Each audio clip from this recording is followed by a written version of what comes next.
একটু বাসায় আসেন না। বললাম না আসবো না, যা ভাগ। আপনাকে এত আদর করে ডাকছে, গেলেই তো পারেন। তুই যা যা যা যা। শখ মিটে গেল। আচ্ছা একটা কথা বলতো, তুই বারবার বাসায় ডাকিস কেন? তোর বাসা কি তাজমহল? আমাকে শাহজাহান মনে হলেও তুই কোন অ্যাঙ্গেলে মমতাজ না।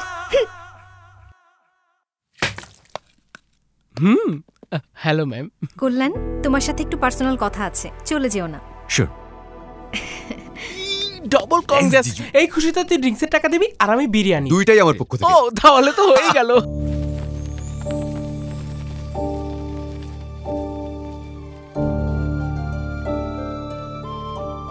সবার সামনে বলতে একটু আনইজি লাগছিল, তাই এখানে ডেকেছি। আমি সেদিন তোমার ডিলে রাজি হয়েছিলাম যাতে তুমি আমাকে বিরক্ত না করো, কিন্তু তখন থেকে তোমার প্রতিটা কাজে আমার প্রতি তোমার প্রেম, তোমার আমার প্রতি দায়িত্ববোধ ভালো লেগেছে। ভেবেছিলাম তুমি আমার মুখ থেকে আই লাভ ইউ শোনার জন্য জেদ করবে, তবে তুমি এমনটা করনি। তোমার আচরণ আমার ভালো লেগেছে, কিন্তু আমি যতই কনভিন্সড হই না কেন, তোমাকে বিয়ে করা আমার পক্ষে সম্ভব না। আমি যেই ঘরের মেয়ে, আমাদের কালচার আলাদা, আর তোমারটাও আলাদা। আমার লক্ষ্য আলাদা, আমার জীবন আলাদা। সরি কল্যাণ, আমাদের জীবনে চলার পথে অনেক ভুল মানুষের সাথে দেখা হয়। তুমিও আমাকে এমনই ভুল মানুষ মনে করো? ভুল মানুষ তুমি নয়, আমিই ছিলাম। তুমি প্রথম থেকেই তোমার জায়গায় ঠিক ছিলে। আমি তো ম্যাজিক্যাল বন্ড, কোইন্সিডেন্স এসব বলে বলে তোমাকে বিরক্ত করেছি। আজ আমি তোমার কাছে ক্ষমা চাই। আই এম সরি ইন্দু।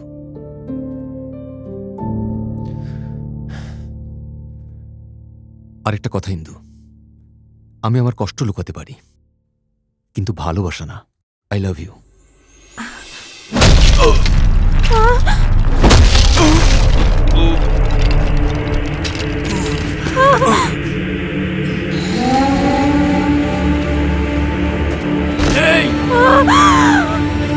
কল্যাণ! কল্যাণ, বাঁচাও!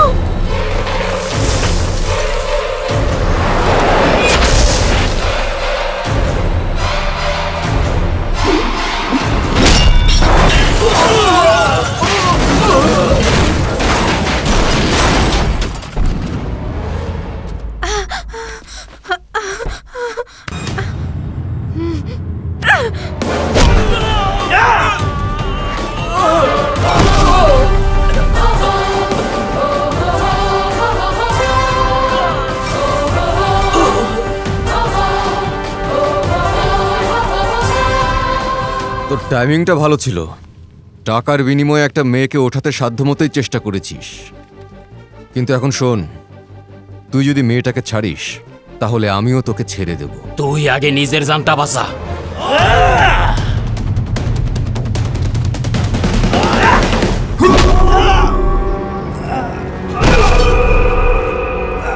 আমার যেমন অনেক ভালো গুণ আছে, তেমন খারাপ গুণও আছে।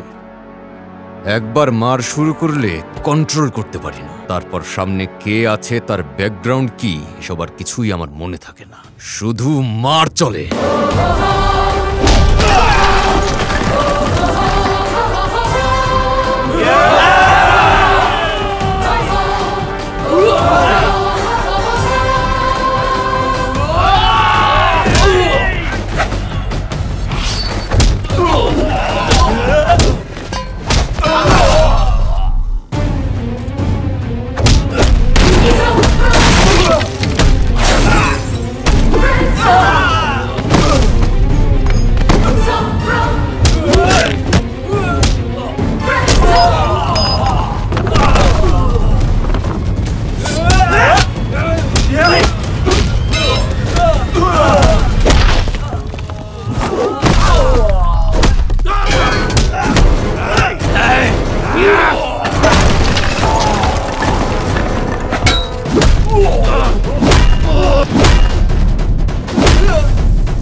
এই যে রঞ্জিতকে বলে দিবি আর কখনো যেন এই কোম্পানি এবং চেয়ারম্যানের মেয়ের উপর চোখ তুলে না তাকায়, একদম মেরে ফেলবো। আরে বল দাও, আয় তোরে চেয়ারম্যানের বেটি সাইজা ধোকা দিছে।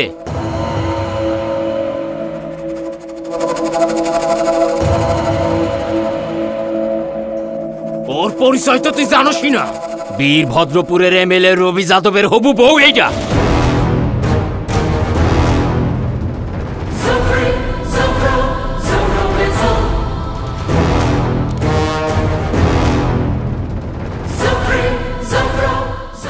বাট যা আমার, তার উপর কেউ নজর দিলে আমি তাকে একেবারে জানে মেরে ফেলি।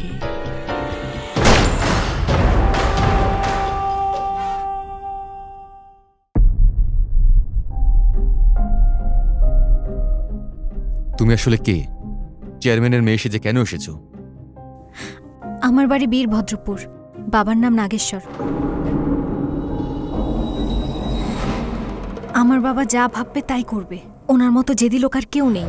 তোরা রাস্তায় নামবি না ভিক্ষা করবি তাতে আমার কিচ্ছু আসে যায় না, আমি যেটা বলছি। আমি পড়াশোনার জন্য ইউএসএ তে ছিলাম, তখনই বাবা হার্ট অ্যাটাক করে আর আমি দেশে চলে আসি।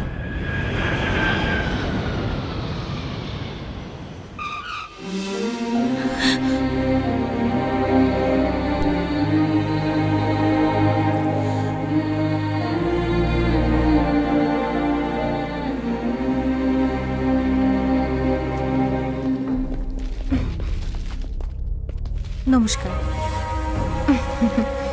বসুন। বসুন বসুন।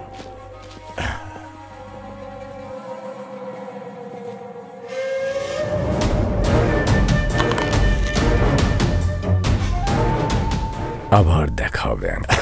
ঠিক আছে। ওই কথার অর্থ পরে বুঝতে পেরেছি। ভেবেছিলাম জীবনে আর বিয়ে করব না, বাকি জীবন পলিটিক্স আর মানুষের সেবা করে কাটিয়ে দেব, কিন্তু তোমাকে প্রথমবার দেখে মনে হলো বিয়েটা করে নেই।